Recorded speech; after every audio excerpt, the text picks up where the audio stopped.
Hello and welcome to another gaming history lesson. This time we're going to be playing King's Quest II Romancing the Throne. And as you can see, this is quite a difference from King's Quest 1. This is actually, King's Quest 1 was actually a VGA remake from Sierra. One was actually planned officially from Sierra for this game, but the sales for the original one were actually so bad it was cancelled, which is quite a shame, but those are the breaks. Fortunately, the AGD guys also did an unofficial remake for this back in 2002, and it's fantastic. It's definitely, if you want to experience King's Quest 2 as it should be intended, or as is fit for today, I would certainly go and download that. But if you do want to experience the game in its original intent and glory, as you're seeing right now, you can download it from GOG or other places, or you can actually find it as abandonware in other places as well.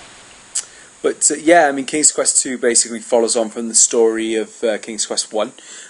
Graham is now king of Daventry. He collected all 3 treasures in King's Quest 1, so well done for doing that for him.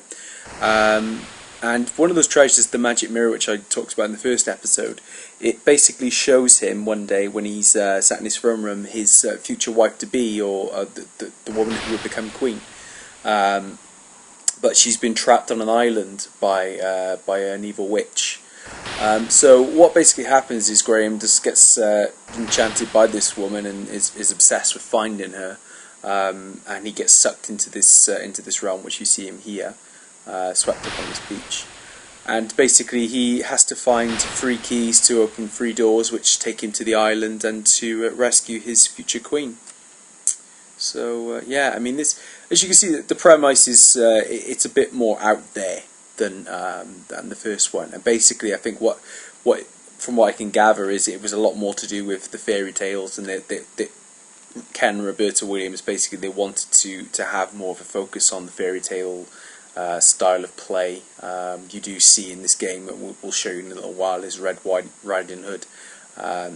You also encounter wolves, ogres, dwarves, mermaids. There are all kinds of different creatures within the game, and it's quite interesting as well because even though all of them are a subcast, there's a real mix in neutral characters. There's some good characters which you'll encounter, some bad characters again as well. Remember, we talked about the random encounters in King's Quest 1.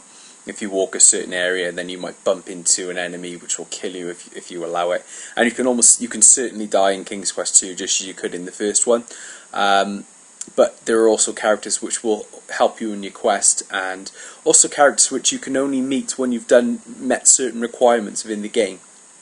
And this is what made, for the time in 1984, King's Quest 2 such a huge, a difference maker for the genre, because basically you could only, once you'd completed certain puzzles, you could then progress the story. So there was a certain path that the players had to take in order to get to the next stage.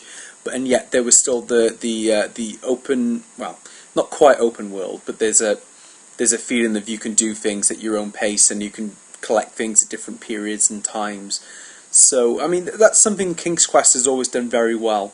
It's always enabled you to be the kind of player you want to be, and so you can solve puzzles at your own pace, and you can do things in a certain way, and the game is not going to penalise you. But there is also a set structure that you have to follow as well.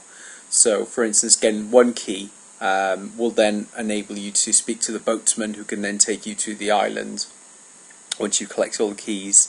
And again, you have to collect 1 key in order to get the mermaid to help you to collect another key. So there's lots of things you need to do in a certain order as well. And here we go, here's Red Riding Hood here. As you can see, she's not... She's also as if she's from the Simpsons world, all in yellow. And Graham certainly looks like a Bart Simpson with a cap on.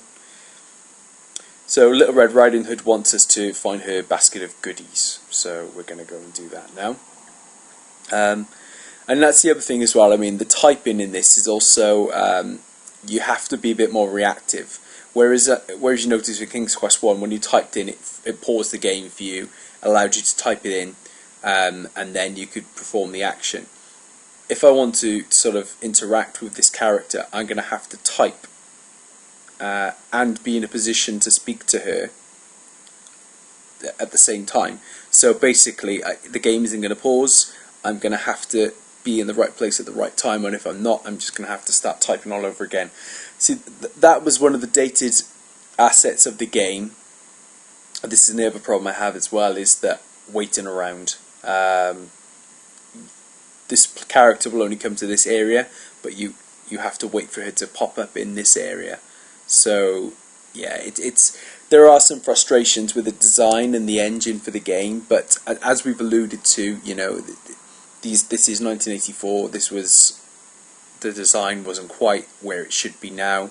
It's almost certainly not as good looking as any of the indie titles we have today. So this is it required a lot of patience when you were younger, but then I suppose we're not used to the type of games that we were used to then now. So it's interesting coming back to play this though, and how my mentality has changed as a gamer, and how I find these frustrations where when I was a lot younger it wouldn't have mattered to me. I would have just got on with it and dealt with it.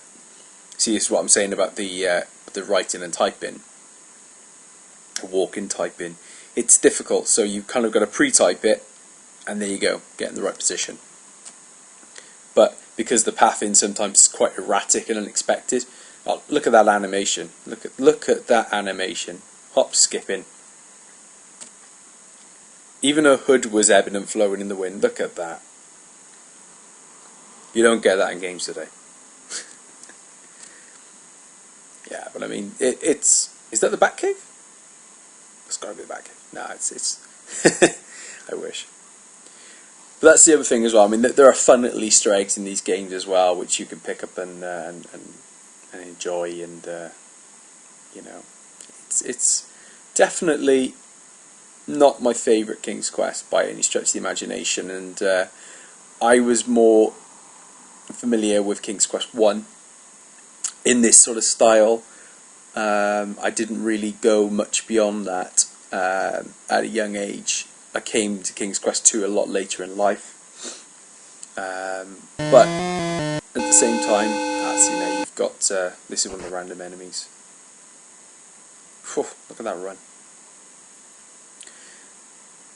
But this is it's just a demonstration of how gaming has progressed, and it's a massive progression.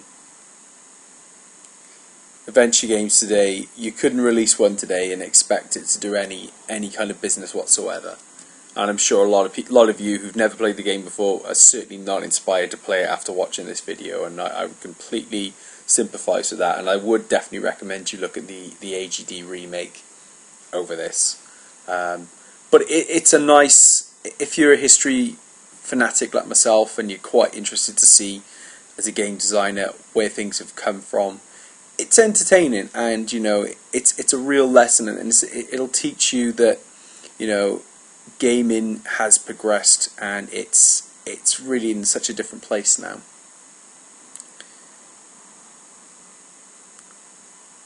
Yeah, so I mean, I suppose what I quite like about this is that the writing is possibly better than you might expect, because it relied on words to carry the game. So the way things are written are quite quirky and fun, and there is a good story here. And in fact, this was one of the first games to actually receive its own novels outside of the game universe. Sierra were basically commissioning people externally to work on novels, and there are some gaps filled in between King's Quest 1, King's Quest 2, and leading into future King's Quest games. And this is also, as you may know, the last time you get to play Graham now until King's Quest 5, because the universe Daventry expands from this point. Graham's story has kind of reached a good end. He's met his wife, and then they go on to have children, and you get to meet those children in future King's Quest installments, which you'll see a bit later. But yeah, I mean, this is just a nice way of just showing you where the series started, and it's a shame officially this is as good as it gets for King's Quest 2. Obviously AGD have created the remake, which is well worth a look. But yeah, I mean, this is it.